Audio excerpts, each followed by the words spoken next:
இப்பொழுது நடந்து கொண்டிருக்கிறதான சில மிக முக்கியமான டிசாஸ்டர்ஸ், சில முக்கியமான காரியங்கள். 2000 Y2K அப்படின்னு ஒரு ப்ராப்ளம் வந்துச்சு, நம்ம எல்லாருக்கும் தெரியும். அப்ப எல்லாருமே சொன்னாங்க உலகம் அழிஞ்சிரும், உலகம் முடிய போகுது அப்படின்னு சொல்லி. அதுல ஒரு சிலர் வேற சொன்னாங்க பைபிள்ல போட்டிருக்காமே உலகம் அழிய போகுதுன்னு சொன்னாங்க.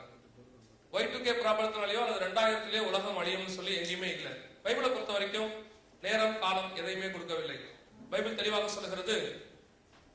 மத்தேயு எழுதின சுவிசேஷம் 24ஆம் அதிகாரம் 36வது வசனத்துல அந்த நாள் நாளிகை எதுவுமே தெரியாதாமா. கர்த்தருடைய நாள், அழிவின் நாளை பத்தி எதுவுமே தெரியாது, எந்த நாள்ல வரும் தெரியாது, ஆனா வரும், நிச்சயமாக வரும் அப்படின்னு சொல்லப்பட்டிருக்கு. இப்ப நாம பார்த்த இந்த ஒரு சில காரியங்களுக்கு வேதாகமத்துல அதற்கான ஆதாரங்கள் முழுவதுமாக கொடுக்கப்பட்டிருக்கிறது. முதல்ல நான் ஒரு சில காரியங்களை உங்களுக்கு சொல்ல விரும்புகிறேன். இங்க வந்திருக்கிறவர்கள் ஒருவேளை கிறிஸ்தவர்கள் அல்லாதவர்கள், கிறிஸ்தவர்கள் அப்படி இருக்கலாம், நிறைய பிரிவினை சார்ந்தவர்களா இருக்கலாம்.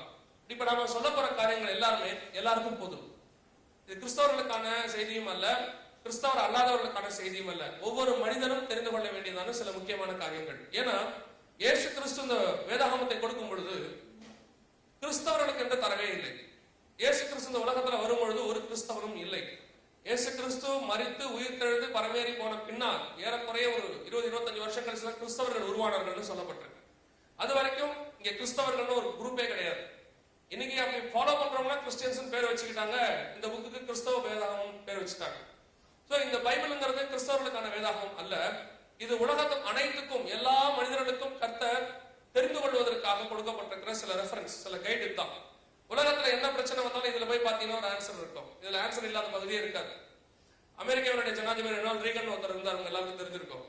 அவர் சொன்னார், உலகத்தில் உள்ள எல்லா கேள்விகளுக்கும் வேதாகமத்துடைய 2 அட்டைகளுக்குள்ளே பதில் இருக்கிறது. அவர் சொல்றது வெறும் கிறிஸ்தவ கேள்விகளுக்கோ அல்லது பர்சனல் क्वेश्चंसக்கு மட்டுமல்ல, ஹிஸ்டாரிக்கலா நீங்க எந்த கேள்வி கேட்டாலும் அதுக்கு பதில் இருக்கும், ஜியோகிராபிக்கலி கேட்டீங்கன்னா அதுக்கு பதில் இருக்கும், அல்லது நீங்க டெக்னிக்கலி கேட்டீங்கன்னா, டெக்னாலஜிக்கலி கேட்டீங்கன்னா, எலக்ட்ரானிக்கலி கேட்டீங்கன்னா, என்ன பேட்டர்ல நீங்க கேட்டீங்கன்னா எல்லாத்துக்கும் இதுல பதில் இருக்கும். இதுல பதில் இல்லாத பகுதியே கிடையாது. சோ என்ன இதுல ஜஸ்ட் நம்ம செய்ய வேண்டியது என்ன, இதை கொஞ்சம் படிக்கணும், அவ்வளவுதான். இதை நம்ம ஒதுக்கவும் முடியாது. இதை ஒதுக்கிட்டோம்னா எதிர்காலத்தை பத்தின எந்த ஆன்சர் நமக்கு கிடைக்காமே போயிடும். வெறும் கேள்வி மட்டும்தான் இருக்கும், கேள்விகளோடு நின்றுட்டு இருப்போம், இந்த கேள்வி மாதிரி. ஆனா இதற்கான கொஞ்சம் பதில்களை நம்ம ஆராய போறோம். இப்ப நம்ம எங்க இருக்கிறோம், என்ன செஞ்சுக்கிட்டு இருக்கிறோம், எந்த இடத்துல உலகம் நின்று கொண்டிருக்கிறது, இந்த இயற்கை சீற்றங்கள், அழிவின் காரியங்கள் எதை குறித்து நமக்கு போதுகிறது அப்படிங்கறத இப்ப நாம கேட்கிற இதே கேள்வியை இயேசு கிறிஸ்து விட்ட 2000 வருஷத்துக்கு முன்னாடி கேட்டாங்க. 24ஆம் அதிகாரம் மத்தேயு எழுதின சுவிசேஷம் 3வது வசனம், Gospel book of Matthew 24th chapter 3rd verses. அது சொல்லப்பட்டிருக்கிறது. இயேசு இடத்துல போய் கேட்கிறார்கள், உம்முடைய வருகைக்கும் உலகத்தின் முடிவுக்கும் அடையாளம் என்ன?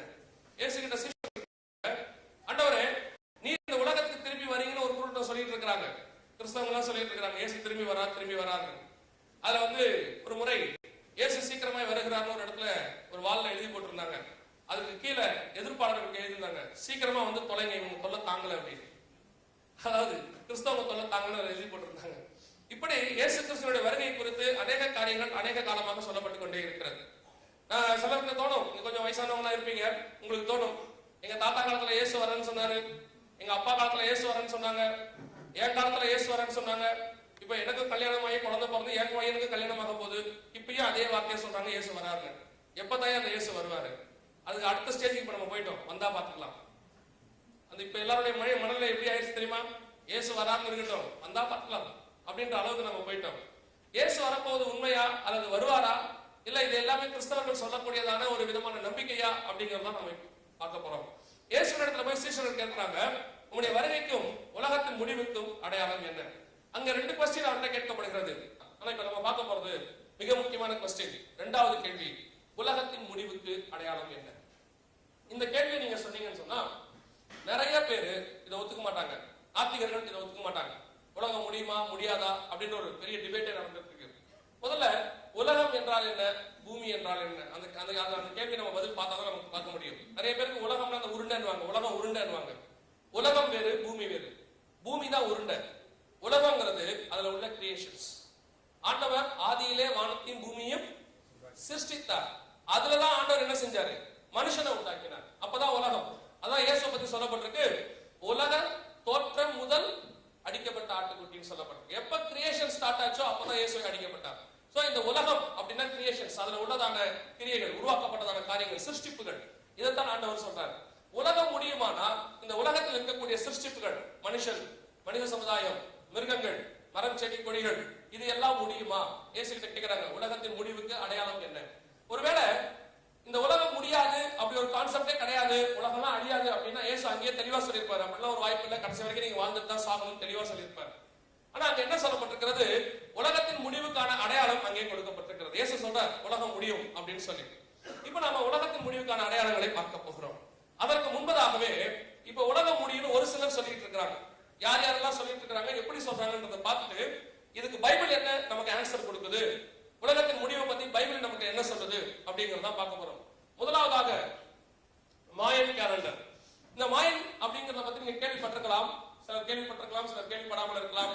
பெரும்பான்மையாக இப்ப யூஸ் பண்ற, நிறைய பேர் யூஸ் பண்ற டெர்ம்ஸ்ல ஒண்ணுதான் இந்த மாயன் அப்படிங்கிறது. மாயன் என்று சொல்லக்கூடியது என்ன அப்படின்னா, மாயன்ங்கிறது ஒரு தனிப்பட்ட பர்சன் இல்ல, ஒரு இனம். நம்ம எப்படி சொல்றோம், தமிழன் அப்படின்னு சொல்றோம். அதே மாதிரி ஒவ்வொரு இனத்தை நம்ம மென்ஷன் பண்றோம், ரஷ்யன், அமெரிக்கன் அப்படின்னு மென்ஷன் பண்ற மாதிரி மாயன் அப்படிங்கிறது ஒரு இனம். இது தென் அமெரிக்க பகுதியில, அவங்களுடைய தென் அமெரிக்காவுடைய மத்திய பகுதியில கிபி 500ஆம் நூற்றாண்டு, நல்லா என்ன கவனிங்க, கிபி 5ஆம் நூற்றாண்டு சொல்லுவாங்க, கிபி 5ஆம் நூற்றாண்டுல அவர்கள் வாழ்ந்தவர்கள். இவங்களுக்கு ஒரு ஸ்பெஷாலிட்டி என்ன அப்படின்னு கேட்டீங்கன்னா, ஒவ்வொருத்தருக்கும் ஒரு ஸ்பெஷாலிட்டி, ஒவ்வொருத்தர் ஒவ்வொரு இதுல ஸ்பெஷாலிட்டியா இருப்பாங்க. இவங்க எதுல கேட்டீங்கன்னா அஸ்ட்ரானமி, அதாவது வான சாஸ்திரத்துல ரொம்ப தேர்ச்சி பெற்றவங்க. ஒவ்வொரு யுகத்துக்கும் 5500 வருஷம் அப்படின்னு சொல்லி, இப்ப நாம இருக்கிறது கடைசி யுகம், 5வது யுகம். இந்த யுகம் ஒவ்வொரு யுகமும் முடிவடைகிற மாதிரி இந்த 5வது யுகம் முடிவடைய போகிறது. ஆனா என்ன விசேஷம், இந்த 5வது யுகம் தான் கடைசி. இதுக்கப்புறம் இன்னொரு யுகம் கிடையாது. இந்த யுகம் இதோடு முடிவடைகிறது. அது எப்ப முடியுதுன்னு அவங்க சொல்லியிருக்கிறாங்க, 21ஆம் தேதி 12வது மாசம் 2012, அதாவது நெக்ஸ்ட் இயர் 2012ல 21/12/2012 இந்த உலகம் முடிவடைய போது அப்படின்னு இவங்க சொல்றாங்க. இவங்க சொல்றதை நம்பலாமா நம்ப முடியாதா அப்படின்னு கேட்டீங்கன்னு சொன்னா, இப்ப நாம ஒரு சாதாரணமா ஒரு மெசேஜ்ல ஒரு 10 நிமிஷமா பாக்குறோம், மாயனை இனத்தை பத்தி நம்ம பார்த்துட்டு இருக்கிறோம். ஆனால் இந்த மாயனை பத்தி ஆராய்ச்சி பண்றவங்க, ரிசர்ச் பண்ணி இதுக்கு தனியா இன்ஸ்டிடியூஷன்ஸ் இருக்கு, தனியா உங்களுக்கு யூனிவர்சிட்டிஸ் இருக்கு, முடிக்கிறவங்களுக்கு டாக்டரேட் கொடுக்குறாங்க. வெளிநாடுகள்ல இதுக்கு பெரிய ஒரு ஆராய்ச்சி நடந்துகிட்டு இருக்கு. ஒருவேளை நம்ம இங்க உட்கார்ந்து கேட்கும் போது சாதாரணமா ஒரு மாயன்ங்கிறது ஏதோ ஒரு விஷயத்தை பேசலாம்னு நினைக்கலாம். சாதாரணமாக வெளிநாட்டுக்காரர்கள் எதையுமே மிகவும் ஆராய்ச்சி பண்றாங்க. இப்ப இந்தியன்ஸ் அப்படி ஆயிட்டாங்க, நல்லா ஆராய்ச்சி பண்றாங்க. அதனால தான் நீங்க எல்லாம் இவ்வளவு தூரம் வந்திருக்கீங்க, இல்லனா நீங்க இவ்வளவு தூரம் வர போறீங்க இல்லையா? சோ இப்போ அதுல என்ன சொல்லப்பட்டிருக்கு, மாயன் இனத்தை பத்தி என்ன சொல்லப்பட்டிருக்கு அப்படின்னா, 21ஆம் தேதி 12வது மாசம் 2012 உலகம் முடிவடைய போகுது. வெறும் சும்மா அவங்க முடிவடைய போகுதுன்னு ஒரு கதை மாதிரி சொல்லல, முடிவடைவதற்கான காரணத்தையும் சொல்லியிருக்கிறார்கள், இயற்கையான காரியத்தை சொல்லியிருக்கிறார்கள். அட் தி சேம் டைம் எப்படி முடிவடைய போகுதுன்னு எழுதி வச்சிருக்காங்க. இப்ப இவங்கள பத்தி சமீபத்துல விஜய் டிவில உங்களுக்கு ஒரு 1/2 hour ப்ரோகிராமே போட்டாங்க. இவங்க இந்த மாயன் இனத்தை பத்தி 1/2 hour ப்ரோகிராம் போட்டாங்க. இவங்க என்ன சொல்றாங்க, அந்த நெக்ஸ்ட் 2012ல அந்த நவம்பர் டிசம்பர் வாக்கத்துல ஒரு கிரகம் நிபுரு என்று, அல்லது ஒரு கிரகம், ஏதாவது ஒரு கிரகம் பூமிக்கு அருகாமையில் வரப்போகிறது அல்லது மோத போகிறது. அப்படி வரும் பட்சத்துல பூமியில் மிகப்பெரியதான பூமி அதிர்ச்சிகளும் சுனாமிகளும் ஏற்படும். வான தூதர்கள் அப்படின்னு எழுதியிருக்கிறாங்க. அந்த வான தூதர்களுக்கு எக்ஸ்பிளனேஷன் என்ன கொடுத்திருக்காங்கன்னா, எரிகற்கள், ஆஸ்ட்ராய்ட்ஸ், இந்த ஆஸ்ட்ராய்ட்ஸ் பத்தி சொல்லியிருக்காங்க. நிறைய ஆஸ்ட்ராய்ட்ஸ் வந்து பூமி மேல மோதும். இதன் விளைவாக பூமியில் உள்ளதான எல்லா கிரியைகளும் அழிந்து போகும் அப்படின்னு சொல்லி இவங்க சொல்லியிருக்காங்க. இதை பேஸ் பண்ணி, மாயன் கேலண்டரை பேஸ் பண்ணி 2012 அப்படின்னு சொல்லி ஒரு படம் வந்துச்சு. உங்களுக்கு தமிழ் அந்த ருத்ரம்னு டிரான்ஸ்லேட் பண்ணியிருந்தாங்க. நீங்க உங்களை பெரும்பான்மையாளர்கள் பார்த்திருக்க கூடும். இப்ப இவங்க என்ன சொல்றாங்கன்னா, 21/12/2012 இப்படி ஒரு காரியம் நடக்கும். ஆனா இதை எந்த அளவுக்கு நம்ப முடியும், வாய்ப்பு இருக்குதா, நம்புறதுக்கு வாய்ப்பு இருக்குதா அப்படின்னு கேட்டீங்கன்னு சொன்னா, இவங்களுக்கு முன்னாடியே ஒரு 500 வருஷத்துக்கு முன்னாடி ஒரு இதே மாதிரி வான சாஸ்திரிகள் வாழ்ந்திருக்கிறாங்க. எங்கன்னா ஆப்கானிஸ்தான் அந்த மாதிரி பகுதிகளில். அவங்களுடைய கணிப்பு ஒன்று நமக்கு வேதாகமத்திலே முன்குறிக்கப்பட்டிருக்கிறது, பைபிள்ல இருக்கு. என்ன கணிப்புன்னு கேட்டா, கிழக்கிலே ஒரு நட்சத்திரத்தை கண்டு யூதருக்கு ராஜாவாய் பிறந்திருக்கிறவர் எங்கே என்று சொல்லி அவர்கள் எருசலேமுக்கு வந்தார்கள் என்று சொல்லப்பட்டிருக்கிறது. அப்போ அவங்க கெஸ் பண்றாங்க, ஈஸ்ட்ல இப்படி ஒரு ஸ்டார் வந்தா இங்க ஒரு ராஜா பிறக்கணும்னு சொல்லி அவங்க கெஸ் பண்றாங்க. இந்த கெஸ்ஸிங் சரியா தப்பா இருந்துச்சா? மிகச்சரியாக இருந்தது. அப்ப அவங்களுக்கு பிறகு கிட்டத்தட்ட 1000 வருஷம் கழிச்சு, 500 வருஷம் கழிச்சு வந்தவங்க தான் இவங்க. அந்த வான சாஸ்திரிகளுக்கு பிறகு 500 வருஷம் கழிச்சு வந்தவங்க தான் அந்த மாயன் இனத்தான். அப்ப நிச்சயமாக அவங்களுடைய கணிப்பு என்னவா தான் இருக்க முடியும், சரியாகத்தான் இருக்க முடியும் என்று எல்லோருமே நம்புகிறார்கள். அப்ப அந்த வான சாஸ்திரிகளை போல இவர்களும் இந்த வான சாஸ்திரத்துல, நம்ம இந்தியாவில நிறைய சாஸ்திரிகள் இருந்திருக்கிறாங்க. அதனாலதான் சாஸ்திரிகள்னு சொல்லுவாங்க. ரவி சாஸ்திரி கேள்விப்பட்டிருக்கீங்களா?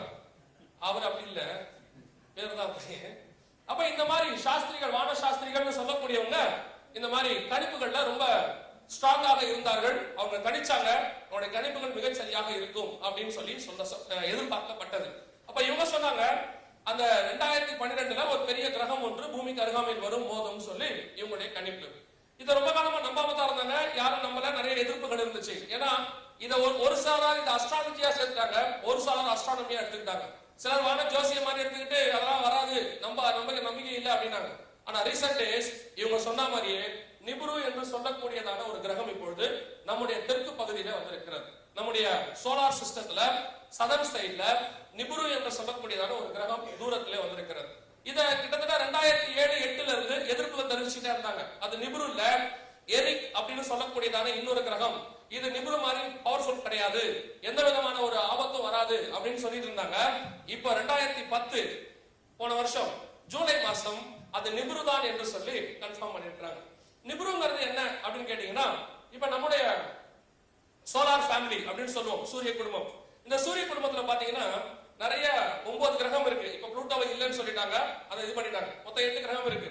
இந்த சூரிய குடும்பம் என்ன செய்யும்? தன்னைத்தானே சுத்தி கொண்டு சூரியனை சுத்தி வரும். நீங்க பாக்குற மாதிரி பாத்தீங்கன்னு சொன்னா இவைகள் எல்லாம் தன்னைத்தானே சுத்தி கொண்டு சூரியனையும் சுத்தி வரும். நம்ம நாமே சுத்திக்கிட்டா ஒரு நாள், சூரியனை சுத்தி வந்தா 365 நாள், ஒரு வருஷம். இதுதான் ஒரு சோலார் ஃபேமிலி. நம்மளுடைய கிரகங்களை சுத்தி சுத்தி சுத்தி வந்துகிட்டே இருக்கிறோம். ஆனால் இதே மாதிரி பக்கத்துல நிறைய ஃபேமிலி இருக்கு, நிறைய சூரிய ஃபேமிலி இருக்கு, சோலார் ஃபேமிலிஸ் இருக்கு. அதுல ஒரு ஃபேமிலியில் இருக்கக்கூடிய தான் இந்த நிபுரு. இந்த நிபுருவோட தன்மை என்னன்னு கேட்டீங்கன்னா, நாம எப்படி சூரியனை சுத்தறதுக்கு 365 டேஸ் ஆகுதோ அதே மாதிரி ஒவ்வொரு கிரகம் மெர்க்குரியில 24 நாள்ல சுத்தி வந்துருமா, ரொம்ப ஃபாஸ்ட். இது அவங்க சூரியனை சுத்தறதுக்கு 3600 வருஷம் ஆகுமாமா ஒரு ட்ரிப் சுத்தறதுக்கு. பெரிய ரவுண்ட் அடிப்பாங்க போல தெரியுது. அப்ப இவருடைய ஸ்பெஷாலிட்டி என்னன்னு கேட்டீங்கன்னா, இந்த ரவுண்ட் அடிக்கும் போது இவர் என்ன செய்வாரு, ஒரு ட்ரிப் நம்ம ஃபேமிலிக்குள்ள இப்படி வந்துட்டு போவார். இந்த மாதிரி நம்ம ஃபேமிலிக்கு அருகாமையில இப்படி வந்துட்டு போவாங்க. 3600 வருஷத்துக்கு ஒரு தடவை. இதுக்கு முன்னாடியே ஏற்கனவே ஒரு தடவை வந்ததாக ஒரு ப்ரூஃப் நமக்கு கொடுக்கப்பட்டிருக்கிறது. இப்போ இந்த நிபுரு பிளானட் இப்போ நமக்கு அருகாமையில வரப்போகுது. இதோட ஸ்பெஷாலிட்டி என்னன்னு கேட்டீங்கன்னா, இது பூமிக்கு அருகாமையில வரும் என்று அவர்கள் கணித்திருக்கிறதான வருஷம் 2012 டிசம்பர் லாஸ்ட் வீக். அதான் ஒரு பெரிய ஸ்பெஷாலிட்டி. அவங்க சொல்றது 2012 டிசம்பர் லாஸ்ட் வீக்ல இந்த கிரகம் பூமிக்கு அருகாமையில் வரலாம் என்று சொல்லி எதிர்பார்க்கப்படுகிறது. சரி, கிரகம் வருது, அதுல என்ன பிரச்சனை அப்படின்னு நம்ம யோசிச்சோம்னா, இதுல ஒரு மிக முக்கியமான ப்ராப்ளம் ஒன்று இருக்கு. நமக்கு யூசுவலா தெரியும், நம்மளுடைய பூமியை சுத்தி ஆண்டவர் என்ன பண்ணிருக்கிறார், இயற்கையாகவே ஒரு பாதுகாப்பு வளையத்தை கொடுத்திருக்கிறார். அது ஆங்கிலத்துல மேக்னெட்டிக் ஃபீல்ட்னு சொல்லுவாங்க, தமிழ்ல காந்தக புலம் அப்படின்னு சொல்லுவாங்க. இந்த காந்தக புலம், மேக்னெட்டிக் ஃபீல்ட் நம்ம பூமியை சுத்தி எதுக்கு இருக்குதுன்னா, வானத்துல இருந்து எந்த விதமான தூசி படலமோ அல்லது எரிக்கற்களோ எது பூமிக்குள்ள வந்தாலும் அதை எரித்து பூமியின் மேல் விழாதபடிக்கு பாதுகாக்கக்கூடியதான ஒரு பெரிய ஃபோர்ஸ் மாதிரி தான் இருக்குது மேக்னெட்டிக் ஃபீல்ட். இந்த மேக்னெட்டிக் ஃபீல்ட் நம்முடைய பூமியை சுத்தியும் இருக்கு. இதை மேல் பகுதி நார்த் போல், கீழ் பகுதி சவுத் போல்னு சொல்லுவோம், வடதுருவம் தென்துருவம்னு சொல்லுவோம் பூமிக்கு நம்ம எப்பவுமே. இதே மாதிரி நிபுருவை சுற்றிலும் சில காந்தக படலம் இருக்கு, அதுவும் நார்த் போல் தான், அதாவது வடதுருவத்து காந்தக புலத்தை உடையதாக இருக்கிறது. உங்க எல்லாருக்கும் தெரிஞ்சிருக்கும், ஸ்கூல்ஸ்ல பாத்தீங்கன்னா மேக்னெட்டை வச்சுட்டு ரெண்டு பக்கம் வடதுருவம் நார்த் போல் வச்சா என்ன ஆகும், இட்ஸ் ரிப்பல்ஸ். அதுவே சவுத் போல் நார்த் போல் வச்சோம்னா இட் அட்ராக்ட்ஸ். இது நம்ம எல்லாருக்கும் தெரிஞ்சதான ஒரு விஷயம். அப்ப இவங்க என்ன சொல்றாங்க, இந்த நிபுரு பிளானட் நம்முடைய பூமிக்கு அருகாமையில் வரும்பொழுது, ரெண்டு நார்த் போலும் பக்கத்தில் வரும்பொழுது, ரெண்டு கிரகமும் சற்று தன்னுடைய ஆர்பிட்டில் இருந்து, சுற்றுவட்ட பாதையிலிருந்து சற்று விலகி போக வாய்ப்பு இருக்கிறது அப்படின்னு சொல்றாங்க. ஏன்னா இந்த நிபுரு பிளானட் வரக்கூடிய டிஸ்டன்ஸ் பூமிக்கு அருகாமையில் எவ்வளவு தூரத்துல வரப்போகுதுன்னா 2,00,000 கிலோமீட்டர் தூரத்துல வருது. அப்ப நீங்க ஒரு நினைக்கலாம், 2,00,000 கிலோமீட்டர் எங்கேயோ இருக்கு, இதுல என்ன பிரச்சனை அப்படின்னு நீங்க நினைக்கலாம். நம்முடைய நிலா, நமக்கு நிலா இருக்கு இல்லையா, இந்த நிலவு பூமியில இருந்து 3,64,000 கிலோமீட்டர் தூரத்துல இருக்கு, இங்க இருந்த ஒரு டிஸ்டன்ஸ். ஆனா நீங்க பாருங்க, பௌர்ணமி அன்னைக்கு, அமாவாசை அன்னைக்கு நீங்க பாத்துருந்தீங்கன்னா அதனுடைய ஈர்ப்பு சக்தி கடல்ல கொந்தளிப்பு வரும். இங்க அமாவாசை அன்னைக்கு இங்க என்ன செய்யுது, கடல் அதிகமாக கொந்தளிக்கிறது. என்ன சொல்றோம், சிலர் வயசானவங்க வீட்டுல இருப்பாங்க, ரொம்ப முடியாம இருப்பாங்க, இந்த அமாவாசை வருதுன்னா ஒரு எதிர்பார்ப்பு வந்துடும். வீட்டுல இருக்கவங்க பாத்திருக்கீங்களா, அமாவாசைக்கு 2 நாளைக்கு முன்னாடியே போன் எல்லாம் அடிச்சிருவாங்க, அமாவாசை வருது நீங்களும் வாங்க, எது வேணாலும் நடக்கலாம் அப்படின்னு நீங்க கேள்விப்பட்டிருப்பீங்க. அப்ப அந்த மாதிரி அந்த நிலவினுடைய ஈர்ப்பு சக்தியானது இங்க என்ன செய்யுது, வருது. இங்க இருந்து எவ்வளவு லட்சம் மைல் தூரத்துல நமக்கு சூரியன் இருக்கு, ஆனா சூரிய கிரகணத்துக்கு அப்போ நமக்கு இங்க என்ன வருது, பாதிப்பு வருகிறது. அப்போ நிலவை விட பாதி தூரத்துல வருது நிபுரு பிளானட். இந்த நிப்ரு பிளானட் நிலவை விட பாதி தூரம், நிலாவுக்கு நமக்கு நடுவுல வருது, 2 லட்சம் கிலோமீட்டர். அப்ப இதனுடைய ஈர்ப்பு சக்தி பூமியை என்ன செய்யுமா, ஆர்பிட்டை ஜஸ்ட் அதோட ஆர்பிட்ல இருந்து இந்த மாதிரி விலகி போக பண்ணுமா. நல்லா கவனிங்க, இப்ப கொடுக்கறது எல்லாமே it's not in my own information, this is from the scientist. அவங்க கொடுக்கறதா நம்ம கொடுத்துட்டு இருக்கிறோம். ஏன்னா எனக்கு ஒன்றும் தெரியாது, நம்ம எல்லாம் வாங்கி கொடுக்குற வேலை மட்டும் தான் நம்ம வேலை. ஜஸ்ட் நம்ம நடுவில் மீடியேட்டர் தான், நமக்கு இதை பத்தி ஒண்ணுமே தெரியாது. ஆனா நீங்க இது இவங்க சொல்ற எல்லாத்தையும் நீங்க என்ன செய்ய முடியும், வெப்சைட்ல போயிட்டு பார்க்க முடியும். வெப்சைட்ல இதுக்கான எல்லா டீடைல்ஸும் கொடுத்திருக்காங்க. அப்ப இந்த நிப்ரு பிளானட் இப்படி கிராஸ் ஆகும்பொழுது டோட்டல் பூமியுமே தன்னுடைய ஆர்பிட்ல இருந்து ஜஸ்ட் விலக போகுதுன்னு சொல்றாங்க. டோட்டல் பூமியுமே. இப்போ நமக்கு ஜப்பான்ல ஒரு சுனாமி வந்துச்சு, உங்க எல்லாரும் தெரியும், 8.9. அந்த 8.9 வரதுக்கு முன்னாடி அந்த சுனாமிக்கு காரணம் என்னன்னு சொல்லி ஒரு ரிப்போர்ட் கொடுத்திருந்தாங்க, நீங்க படிச்சிருப்பீங்க. நிலவானது தன்னுடைய டிஸ்டன்ஸ்ல இருந்து ஒரு 25,000 கிலோமீட்டர் கொஞ்சம் முன்னாடி வந்துச்சு. முன்னாடி வந்ததன் விளைவுதான் இங்க இவ்வளவு பெரிய சுனாமிகள் ஏற்பட்டதாக விஞ்ஞானிகள் சொன்னாங்க. அப்ப நிலம் ஒரு 25,000 கிலோமீட்டர் முன்னாடி வரும் பொழுது இவ்வளவு பெரிய சுனாமி வருமானால், இந்த நிப்ரு இது 2 லட்சம் கிலோமீட்டர் தூரத்துல வருது. இப்படி வரும் பட்சத்தில் அந்த நம்முடைய பூமி முழுவதுமே மிகப்பெரிய ஆட்டத்தை சந்திக்கும், மிகப்பெரிய பூமி அதிர்ச்சியை சந்திக்கும். என்ன ஸ்பெஷாலிட்டி தெரியுமா, ஒரு சந்தோஷம் என்ன தெரியுமா, நமக்கு முந்தியெல்லாம் பூமி அதிர்ச்சி வந்துச்சுன்னா அமெரிக்கால வந்துச்சு, ஆஸ்திரேலியால வந்துச்சு, நியூசிலாந்து வந்துச்சுன்னு வரும். பட் இந்த தடவை பரவாயில்ல, பாகுபாடுனால எல்லாருக்கும் வருமாமா, யாருமே தப்பிக்க முடியாத அளவுக்கு எல்லாருக்குமே வருமாமா அப்படின்னு இவங்க சொல்லிருக்காங்க. அதுல இன்னொரு ஸ்பெஷாலிட்டி என்னன்னா, நீங்க இது வரைக்கும் எவ்வளவு பாத்திருக்கீங்க, 8.9 மேக்ஸிமம் பாத்திருக்கீங்க, மினிமம் 12 வருமா, 12க்கு வரும் அப்படின்னு சொல்றது இவங்களுடைய விஞ்ஞானிகள் ப்ரூஃப். நல்லா கவனிச்சீங்க, it's not in the Bible. வேதாகமத்துல இப்படி எல்லாம் இல்ல, இவங்க விஞ்ஞானிகள் கொடுத்திருக்கிற ப்ரூஃப். ஆனா என்ன ஒரு விஷயம், பைபிளை நம்பாத நாத்திகர்கள் கூட விஞ்ஞானிகளை நம்புவார்கள், பைபிளை நம்பக்கூடிய ஆத்திகர்களும் விஞ்ஞானத்தை நம்புவாங்க. சில நேரத்துல இந்த பைபிள் படிக்கிறவங்க கூட பைபிள் நம்ப மாட்டாங்க, அவங்களுக்கு அது ஒரு கதை மாதிரி. அவங்கள பொறுத்த வரைக்கும் கத்திரன் மேய்ப்பராக இருக்கிற நான் தாழ்ச்சி அடையும், இது இருந்தா போதும். அவர் இந்த புல்லுள்ள இடங்கள்ல மேய்ப்பாரு, அமர தண்ணீர் நிலையில கொண்டு போய் விட்டுருவார், அதோட அங்கேயே படுத்துருவோம். நம்மளை பொறுத்த வரைக்கும் அது ஓவர் இல்லையா, அப்படி இல்லையா, சரி. அப்ப இதுதான் நமக்கு. ஆனா இந்த மாதிரி ஏதாவது ஒரு விஷயத்தை நம்ம சொல்லும் பொழுது அவர்களுக்கு அது கொஞ்சம் நம்புறதுக்கு ஏற்றதாக இருக்காது. ஆனா விஞ்ஞான பூர்வமா கொடுக்கும்போது அதை நம்புவாங்க. இப்ப சயின்டிஸ்ட் சொல்றாங்க, இந்த நிப்ரு பிளானட் வரும் பொழுது 12 பாயிண்ட் மினிமம் 12 பாயிண்ட் ரிக்டர் அளவுல பூமி முழுவதும் அதிர்ச்சியை சந்திக்கும் அப்படின்னு அவங்க சொல்லியிருக்கிறாங்க. இந்த 12 பாயிண்ட் வந்தா நமக்கு எல்லாருக்கும் என்ன தெரியும், 8.9 வரும்போதே ஒரு 2 கிராமத்தை காணும் ஜப்பான்ல. 12 பாயிண்ட் வந்தா சுனாமி என்ன ஆகும், பூமியில வந்தா பூமி அதிர்ச்சி, அதுவே கடல்ல வந்துச்சுன்னா சுனாமி. மிகப்பெரிய சுனாமிகள் ஏற்பட்டு பூமிக்குள்ள ஊருக்குள்ள குறைஞ்சபட்சம் 22 கிலோமீட்டருக்கு ஒவ்வொரு பகுதியிலும் தண்ணி வரும் என்று அவர் சொல்லியிருக்கிறார். 22 கிலோமீட்டர் தான் என்ன தெரியுமா, சென்னையில 22 கிலோமீட்டர் தண்ணி வந்துச்சுன்னா திருவள்ளூர் வரைக்கும் வரும். அதாவது இந்த நிப்ரு இன்னைக்கு கிராஸ் ஆச்சுன்னா நீங்க யாரும் வீட்டுக்கு போக முடியாது, அந்த அளவுக்கு. ஏன்னா நம்ம ஒரு 10 கிலோமீட்டர் தான் இருக்கிறோம். அப்ப திருவள்ளூர் வரைக்கும் தண்ணீர் வரும் அப்படின்னு கொடுத்திருக்காங்க. என்ன ஒரு பெரிய விசேஷம், சென்னை வாழ் மக்களுக்கு ஒரு நல்ல சந்தோஷமான செய்தி, நாசால திருவள்ளூர்ன்ற பேரை மென்ஷன் பண்ணிருக்காங்க. அதான் ஒரு பெரிய விஷயம், திருவள்ளூர் வரைக்கும் தண்ணி வரும்னு சொல்லி கொடுத்திருக்காங்க. இதெல்லாம் கொடுக்கிறது NASA report. So Nibiru planet cross ஆகும் பொழுது இது நடக்க போறது 2012 டிசம்பர் லாஸ்ட் வீக்ல நடக்கும் அப்படின்னு சொல்றாங்க. இது இரண்டாவது பிரெடிக்ஷன், உலகம் செய்யக்கூடிய பிரெடிக்ஷன். 2012 உலகம் அழியும் அப்படிங்கிறதுக்கு உலகம் செய்யற பிரெடிக்ஷன். இப்போ மூணாவது பிரெடிக்ஷன் நீங்க பார்க்க போறீங்க, இதுக்கு பேரு போல் ஷிஃப்ட் அப்படின்னு பேரு.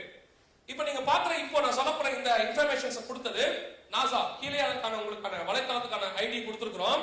So it's not an astrology, கணிப்பு கிடையாது, எதுவும் இல்ல. நாசா அவங்க ப்ரூஃப் கொடுத்திருக்காங்க, போல் ஷிஃப்ட் அப்படின்னு சொல்லி ஒண்ணு நடக்க போகுது. போல் ஷிஃப்ட்னா என்ன, நான் ஏற்கனவே உங்களுக்கு சொன்னேன். நம்முடைய பூமியுடைய மேற்பரப்பு நார்த் போல் வட துருவம், கீழ்ப்பகுதி தென் துருவம் சவுத் போல் அப்படின்னு சொல்லி பார்த்தோம். 5000 இயர்ஸ்ல இருந்து 50,000 இயர்ஸ்க்கு ஒரு தடவை இந்த போல் ஷிஃப்ட் சேஞ்ச் ஆகும். அதாவது வட துருவத்தினுடைய காந்தக சக்தியினுடைய தன்மை தென் துருவத்தை போலவும், தென் துருவத்தினுடைய காந்தக சக்தியின் அளவு வட துருவத்தை போலவும் ஒரு பெரிய வேவ்ஸ் சேஞ்ச் நடக்கும்.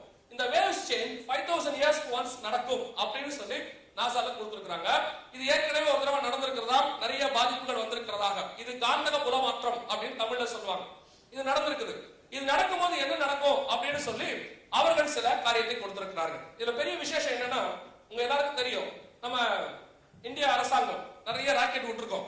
PSLV, INSAT 1B, INSAT 1C, PSLV 16 இப்படி நிறைய விட்டோம். ரொம்ப காலமா நம்ம கடல்ல தான் விட்டுக்கிட்டு இருந்தோம் இல்லையா, இப்பதான் மேல விட்டுருக்கோம். கரெக்டா? அதுல ஒரு பெரிய விசேஷம் என்னன்னா, கடல்ல விட்ட பிறகு அவங்க சொல்லுவாங்க கடலில் பாய்ந்ததுன்னு. அதுவா பாஞ்சிச்சு? நம்ம விட்டோம் அப்படியே நம்ம ஆட்கள் சொல்லுவாங்க கடலில் பாய்ந்தது. தீபாவளிக்கு நம்ம பையன் எவ்வளவு கரெக்டா ராக்கெட் விடுறான் டைம்ல. சரி, அப்போ இந்த சேட்டலைட்லாம் எப்படி நமக்கு வானத்துல நிக்குது? 36,000 கிலோமீட்டர் தூரத்துல மேல நிக்க வச்சிருக்காங்க இந்த சேட்டலைட். எப்படி நிக்குதுன்னு கேட்டீங்கன்னு சொன்னா, இந்தியாவுக்கு மேல இப்படி போய் ஒரு சேட்டலைட் நிக்க வச்சிருப்பாங்க. இப்போ நம்முடைய செல்போன்ஸ், இன்டர்நெட் இது எல்லாமே இதை பேஸ் பண்ணி தான் வேலை செஞ்சுட்டு இருக்கு. இந்த சேட்டலைட் நிக்க வச்சிருப்பாங்க. இது என்ன செய்யும்? பூமி சுத்த சுத்த தானும் சுத்திட்டே வரும். அதோட ப்ரோக்ராம் அதான். பூமி சுத்த சுத்த அதுக்கு மேல சுத்திட்டே வரும். பூமி ஒரு ரவுண்ட் அடிக்கும் போது இதுவும் ஒரு ரவுண்ட் அடிச்சிடும். ஆனா இது இங்க நிக்கிறதுக்கு காரணம் என்னன்னு கேட்டீங்கன்னா, இந்த நார்த் போல் இருக்கு பாத்தீங்களா, இந்த நார்த் போலுடைய காந்தக புலத்துல இத ரிஃப்ளெக்ட் ஆகாம ஒட்டி கொள்ளாமலையும் ஒரு சர்டன் கரெக்டான விகிதாச்சாரத்துல நிக்க வச்சிருப்பாங்க. இந்த நார்த் போல் காந்தக புலத்தினால தான் நமக்கு சேட்டலைட்ஸ் மேல நிக்குது. எல்லா சேட்டலைட்டும் ஏறக்குறைய 3000க்கும் மேற்பட்ட சேட்டலைட்ஸ் மேல சுத்திக்கிட்டு இருக்கு. ஒவ்வொரு நாடும் விட்டுருக்காங்க. அவங்க அதுக்குன்னு ஒரு தனி ஆர்கனைசேஷன்லாம் வச்சு பண்ணிட்டு இருக்காங்க. இந்த சேட்டலைட்ஸ் எல்லாமே இந்த நார்த் போல பேஸ் பண்ணி தான் நிக்குது. ஆப்வியஸ்லி இந்த நார்த் போல் சவுத் போலாக மாறும் பட்சத்தில், சவுத் போலோட மேக்னெட்டிக் ஃபீல்டாக மாறும் பட்சத்தில் இது என்ன ஆகும்? இதெல்லாம் என்ன ஆகும்? ஜஸ்ட் எல்லாமே பூமி மேல் வந்து விழ வாய்ப்பு இருக்கு. ஒன்ஸ் இந்த சேட்டலைட் டீஆக்டிவேட் ஆச்சுனா, பூமி மேல விழ ஆரம்பிச்ச உடனேயே நம்முடைய சேட்டலைட் கனெக்ஷன் கட் ஆயிடும். நம்முடைய cellphone, internet, ATM machines work ஆகாது. உங்களுடைய விமான போக்குவரத்து உடனடியாக பாதிக்கப்படும். கப்பல் போக்குவரத்து பாதிக்கப்படும். தகவல் தொடர்பு துண்டிப்பு இம்மிடியட்டாக நடக்கும். இது நடக்கும் அப்படின்னு சொல்லி நாசால ரிப்போர்ட் கொடுத்திருக்காங்க. இதுல நீங்க இந்த வலைத்தளத்துக்கு போனீங்கன்னா இதற்கான ஆதாரங்களை உங்களால் பார்க்க முடியும். இது ஜோசியம் இல்ல, கணிப்பும் அல்ல, இது நிச்சயமாக நடக்கும். இந்த காந்தக புல மாற்றம் நிச்சயமாக நடக்கும் அப்படின்னு சொல்லியிருக்கிறாங்க. இந்த காந்தக புல மாற்றத்திற்கு என்ன காரணம்? ஒவ்வொன்றுக்கும் ஒரு காரணம் இருக்கு இல்லையா? இந்த காந்தக புல மாற்றத்துக்கு என்ன காரணம்? இதுல என்னன்னா, இந்த காந்தக புல மாற்றம் இது எத்தனை தடவை நடக்குதுன்னா 24வது சுழற்சி, 24th ஆர்பிட் இப்ப நடக்குது நமக்கு. சோ அந்த காந்தக புல மாற்றம் இப்பொழுது கண்டிப்பாக நடக்கும். அதுக்கு காரணம் என்ன அப்படின்னு கேட்டீங்கன்னா, நம்முடைய சூரியனுடைய மேற்பரப்புல பாத்தீங்கன்னு சொன்னா, இந்த வீடியோ பாத்தீங்கன்னா ஒரு வெடிப்பு ஏற்பட்டிருக்கிறது. பூமியில வெடிப்பு ஏறுற மாதிரி சூரியனுடைய மேற்பரப்புல ஒரு வெடிப்பு, இந்த வெடிக்குது பாருங்க, இந்த மாதிரி ஒரு வெடிப்பு ஏற்பட்டிருக்கு. இந்த வெடிப்புடைய தன்மை என்னன்னு கேட்டீங்கன்னு சொன்னா, இந்த வெடிப்புல இருந்து வெளிவரக்கூடிய கேஸுக்கு பேரு பிளாஸ்மா கேஸ் அப்படின்னு பேரு. ஆல்ரெடி நமக்கு சூரியன்ல இருந்து ultra violet race, infrared race, இந்த மாதிரி நிறைய கதிர்வீச்சுகள் வந்துகிட்டு இருக்கு. இப்ப புதுசா இந்த வெடிப்புகளுக்கு பிறகு, இந்த மாதிரி கருப்பு நிற வெடிப்புகள், இதற்கு பிறகு பிளாஸ்மா கேஸ் அப்படின்னு சொல்லக்கூடியதான புதுவிதமான ஒரு வாயு. இது என்ன செஞ்சிட்டு இருக்கு? ஒவ்வொரு கிரகத்தின் மேலையும் வீசிக்கிட்டு இருக்கு. இதோட வீசக்கூடிய அளவு என்னவா இருக்குன்னா 20,000 கிலோமீட்டர் வேகத்துல வீசுது. 20,000 மைல், மன்னிக்கணும், 20,000 மைல் வேகத்துல, 2,000 மைல் வேகத்துல இது வீசிக்கிட்டு இருக்கு. இதோட மேல் பரப்பு, இதுக்கு பேரு மேக்னெட்டிக், அதாவது இதோடைய மேல் பகுதியில இருந்து வீசக்கூடிய இந்த காரியத்துக்கு பேரு பிளாக் அவுட் வார்னிங் அப்படின்னு சொல்லுவாங்க. பாருங்க, இது பிளாக் அவுட் வார்னிங்னு சொல்லுவாங்க. இந்த பிளாக் அவுட் வார்னிங்ல இருந்து வரக்கூடியது என்னன்னு கேட்டீங்கன்னா பிளாஸ்மா கேஸ். இதோட தன்மை என்னன்னு கேட்டீங்கன்னா, எல்லா கிரகங்கள் மேலையும் இந்த பிளாஸ்மா கேஸோட வேகம் வீசிக்கொண்டே இருக்கும். ஒவ்வொரு கிரகத்தையும் வீசும். அங்கிருந்து ஆரம்பிச்சு இப்போ ஒவ்வொரு கிரகமா கிராஸ் பண்ணிக்கிட்டே இருக்கு. இதனுடைய தன்மை, இந்த டிராவல் பண்ணக்கூடிய பிளாஸ்மா கேஸ் நம்முடைய பூமியை 2013 ஜனவரிக்குள்ளாக கிராஸ் பண்ண போகுதுன்னு சொல்லியிருக்கிறாங்க. இப்போ இந்த ரிப்போர்ட் கொடுத்தது எல்லாமே நாசா மட்டும் அல்ல, யார் யாரெல்லாம் உங்களுக்கு கொடுத்திருக்காங்க, என்னென்ன சயின்டிஸ்ட் சொல்லியிருக்காங்க நம்ம பின்னாடி பார்க்க போறோம். இந்த இதுக்கு பேர் அவங்க வச்சிருக்கிறது வந்து சோலார் சுனாமி, சூரிய சுனாமி அப்படின்னு பேர் வச்சிருக்காங்க. இன்னொரு வார்த்தையில சொன்னா சோலார் ஸ்டார்ம் அப்படின்னு சொல்லுவாங்க, விண்வெளி புயல். நீங்க கேள்விப்பட்டிருப்பீங்க, கடல்ல புயல் கேள்விப்பட்டிருப்பீங்க, பாலைவன புயல் கேள்விப்பட்டிருப்பீங்க, பனி புயல் கேள்விப்பட்டிருப்பீங்க. பாலைவனத்துல புயல் வீசும்போது மண்ணை தூக்கி அடிக்கும், பனி புயல் வீசும்போது பனியை தூக்கி அடிக்கும், கடல்ல புயல் வீசும்போது தண்ணியை தூக்கி அடிக்கும். இந்த சோலார் சுனாமி இது வீசும்போது என்ன செய்ய போகுது அப்படின்னு கேட்டீங்கன்னா, ஆல்ரெடி நம்முடைய பூமியை சுற்றிலும் ஒரு ஒரு சுற்றுவட்ட பாதை, நீங்க பாக்குற நியூஸ் பிபிசில கொடுத்தது. இந்த நியூஸ்ல என்ன சொல்லியிருக்கிறாங்கன்னு கேட்டா, நம்ம ஒவ்வொரு சோலார் ஃபேமிலி, நம்முடைய சூரிய குடும்பத்தை சுத்தி என்ன நடக்குது அப்படின்னு கேட்டீங்கன்னு சொன்னா, எரிக்கற்கள் அப்படின்னு சொல்லக்கூடிய விண்வெளி கற்கள், இது எல்லாம் நம்மளுடைய பூமியை சுத்திக்கிட்டே இருக்கு. பூமி மட்டும் இல்ல, நம்முடைய சோலார் ஃபேமிலியை சுத்தி, சூரிய குடும்பத்தை சுத்திக்கிட்டே இருக்கு. ஒவ்வொரு விண்கற்கள், எரிக்கற்களுடைய தன்மை என்ன அப்படின்னு கேட்டீங்கன்னு சொன்னா, 3 டன்னுல இருந்து 25 டன் 30 டன் வெயிட். இதோடைய நிறை எவ்வளவு இருக்கும்னு சொன்னா 3 டன் 3000 கிலோல இருந்து கிட்டத்தட்ட 25,000 கிலோ வரைக்கும் இருக்கும். இந்த சோலார் சுனாமி பூமிக்குள்ள வரும்பொழுது, நல்லா கவனிங்க, பூமிக்குள்ள வரும்பொழுது முதல்ல அது செய்யக்கூடிய காரியங்கள்